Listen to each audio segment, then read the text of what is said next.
One of the most important skills to learn in a debate is impact analysis. In your final speeches, when you're really trying to sell your arguments and you're trying to make it clear to your judge why you should win a round, you want to give your judge a big picture of what has happened. Usually, how you do this is through impact analysis. So, just a little refresher on what an impact is. It's essentially the consequences for some sequence of actions. For example, the impact to me not turning in my homework could be getting a 0 on assignment.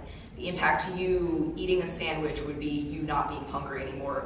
On a bigger scale, the impact to a drought might be that people don't have enough food so that they can't, so some people get hungry, et cetera, et cetera. So the purpose of impact analysis then is to weigh the arguments that are in the debate, weigh the impacts that are in the debate. The best way to do this is basically to take your arguments and to take your opponent's arguments and say, even if my opponents get all of their arguments, even if all of their impacts happen, ours are still worse because. So the way we do this is that we evaluate them on basically 3 different criteria: magnitude, probability, and impact. So what magnitude is basically the size of your impact, and we basically evaluate this on 2 different things. One is how many people it affects, and 2 is how bad the impact. So how many people it affects, obviously 1 person getting punched in the face is not as bad as 50 people getting punched in the face. And how big the impact is, for example, let's say 50 people, the impact was 50 people got stung by a mosquito versus 50 people got punched in the face. The impact of 50 people getting punched in the face is worse than 50 people getting stung by a mosquito. So the second thing that we evaluate on is time frame, and this is how fast an impact happens. So let's say that there's an impact that a war is going to happen tomorrow.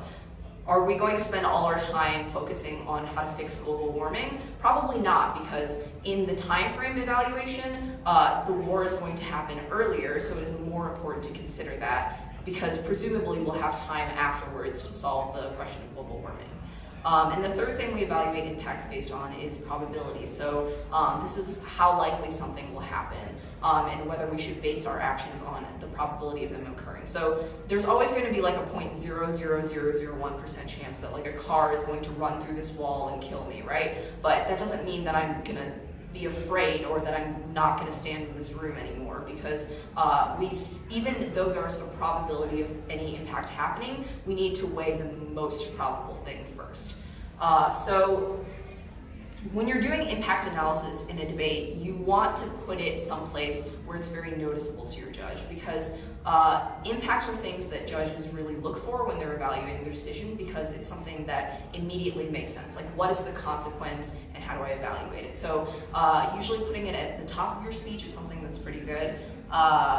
Some things that you should remember when doing impact analysis are that, one, that you should compare your impacts. So you shouldn't just say, my impact is big, my impact is fast, but my impact is larger than my opponent's, it is faster than my opponent's, that's why I should win. That's how you win debates, rather than just, saying things. So also keep in mind is that sometimes your impacts lend themselves better to certain criteria. So for example, let's say your impact was like an asteroid hitting the Philadelphia, right? You'll probably win on magnitude, because an asteroid hitting Philadelphia would do a lot of things to a lot of people. You probably wouldn't win on time frame or probability, because the probability that an asteroid will hit Philadelphia isn't particularly great. So, yep, that's impact analysis.